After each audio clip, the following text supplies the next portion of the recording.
Oh, it's the main villain of the Bionicle storyline. This is Makuta Teridax, and he's such an awesome set. Let's talk about why this set is so awesome, and we'll also take a look at how you can use the pieces that come in this set to build your own custom LEGO creations. And while we're at it, let's also discuss a wonderful revamp of this set built by a talented LEGO builder from the community. Let's dive in. Makuta Teridax looks imposing and just really impressive. I've always enjoyed the way that the set uses these Rakshi back pieces and some Nuva armor too to create a polished and smooth design. Couple that with the unique curvature of the leg design and the menacing sharp angles of his Krakan mask, and you get a design that is just so fitting for the main villain of Bionicle. There's just something so distinct about this aesthetic. The organic textures feel almost like a snake. It invokes the energy of lies, evil, and temptation, which is perfect for the character. Not that he actually looks that much like a snake, but the energy and the symbolic undertones of snakes I feel are kind of conveyed through this aesthetic. Plus, in the Bionicle storyline, the Makuta species are shapeshifters, and these smooth textures certainly bring to mind a shapeshifter, don't they? There's just so much to love about this design. Now, on the subject of shape-shifting, Makuta's mask can be worn in two ways. The first one being the more traditional way, or this upright version. Now, I've always preferred this look of the mask, but the fact that it has two forms is really fun.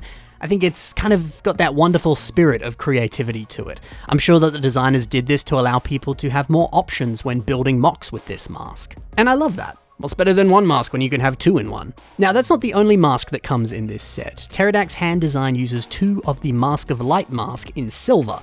Now, at the time this set came out, which was in 2003, over 20 years ago, wow. But yeah, when this came out, I remember being blown away by the, genius part use that was using Takanuva's mask in silver for hands and fingers. And let's be honest, it's still a really cool hand design today. It's great to see that it still holds up. So yeah, it's got some cool part uses, but the set also comes with a really cool play feature that allows you to spin the upper body so that Makuta is swinging their staff weapon. Now, it's a solid mechanism, and it works well enough to make it look like they're fighting. Now, to make this work, you have to twist the lever that is, on their butt. You twist the butt and Teridax starts moving. But jokes aside, I do enjoy the old play features and gear functions that appeared on the classic Bionicle sets. There's just such a wonderful charm to it that was kind of lacking on some of the later waves of Bionicle G1. Now, this is a great play feature, but one issue with it is that if you want to display Teridax standing normally with his torso centered over his legs, you kind of can't really do it that easily. His torso has a tendency to want to flop to the side. It's a bit more difficult to have the torso centered with the legs. It's kind of a bit frustrating, to be honest, that the gear function makes it want to rotate like that, but it's also not really the end of the world. If you pose him in the right way, he'll stand normally, so there's ways around it, but it is a little bit annoying. But the posability of the set is honestly pretty good, and hey, he looks cool, he moves well, there's a lot to love about this set. But if we wanted to use some of the pieces that appear in this set in our own custom LEGO creations, well, how would we do that? Well, let's see what comes in this set first. So you get 3 of these Rakshi back pieces in gunmetal. Mitch Builds has used them here on his version of Ataka. Now, these pieces work so well for this upper leg armor here. But it's also great to see them used with other gunmetal pieces, much like a bunch of these Huki and Nika head pieces. We can see them scattered all over the body. So yeah, these Rakshi pieces work very well with all sorts of other gunmetal pieces, which is a somewhat common color as well. So it's nice to know that you can pair them up with pieces that come in all sorts of different sets. On the subject of gunmetal, you get 2 of these Technic block pieces. Joxon's MOC Flint Knight II uses this piece in dark grey. Now, it's lovely to see them used for feet, upper leg armor, and even torso armor as well. So as we can see, it's a very versatile piece with a super distinct look and feel to it. Additionally, you get 4 of these Nuva chest pieces in gunmetal. Now, look, it's worked well as chest armor before on the Toa Nuva. Why not use it as chest armor again on your own MOCs, much like Matt Goldberg has done here? This piece is just perfect for that kind of knight or armored aesthetic. So if you're building something like that, it's kind of a must-have, and it's so good that you get 4 of them in this set. Now, I mentioned that Avoki Mask of Light piece before in silver. Well, Sergei Rakamonov has reimagined Takanuva, and she's used that mask flawlessly. I mean, heck, this is Takanuva's classic mask, why not use it if you're revamping Takanuva? If it ain't broke, don't fix it, right? Or heck, why not just steal the look of this awesome hand design? Like I said, it still holds up today, you may as well use it on your own creations. Now, you also get 12 of these 1x2 red lift arms, which it's great you get such a large selection of them in this set. Now, Shadow Gear has used them on his MOC Origin, but he's used them in dark bluish grey.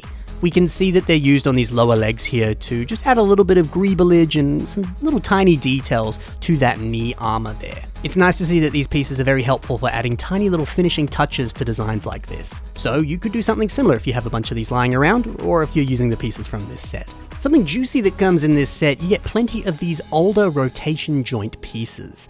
Now this piece actually splits apart into multiple different pieces, but if you put it together, it has a crazy amount of posability. It can bend up and down, but it can also rotate 360 degrees. It's really cool. Mitch Henry's used a bunch of them here on this mock that he's built. He's used them for details on the chest up here, but he's also used them for joints on the legs. Now, as we can see, these pieces integrate with some Galador pieces. The Galador pieces that Mitch has used, they come on this specific Galador set here. So if you're looking to integrate Galador pieces into your Bionicle or Technic-focused builds, this is a great way to bridge the gap between those two building systems. And hey, the posability of this piece, it's too good not to use.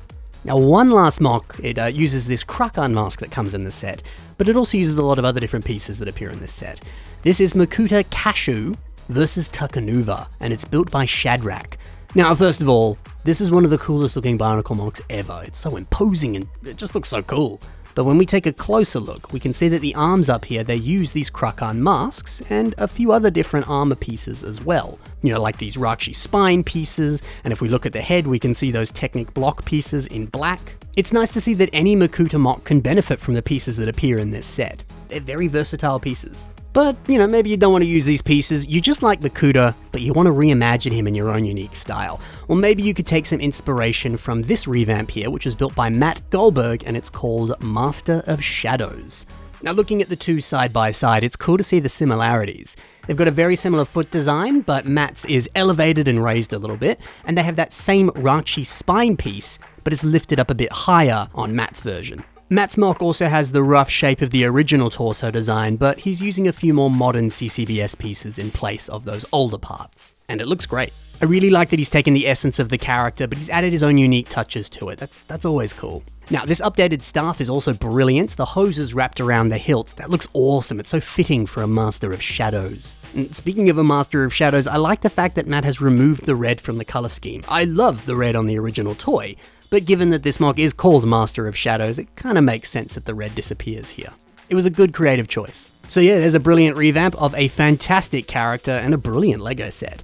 Plus, it's great to see how helpful all the pieces are that come in this set. A lot of different ways you can use them in your LEGO mocks.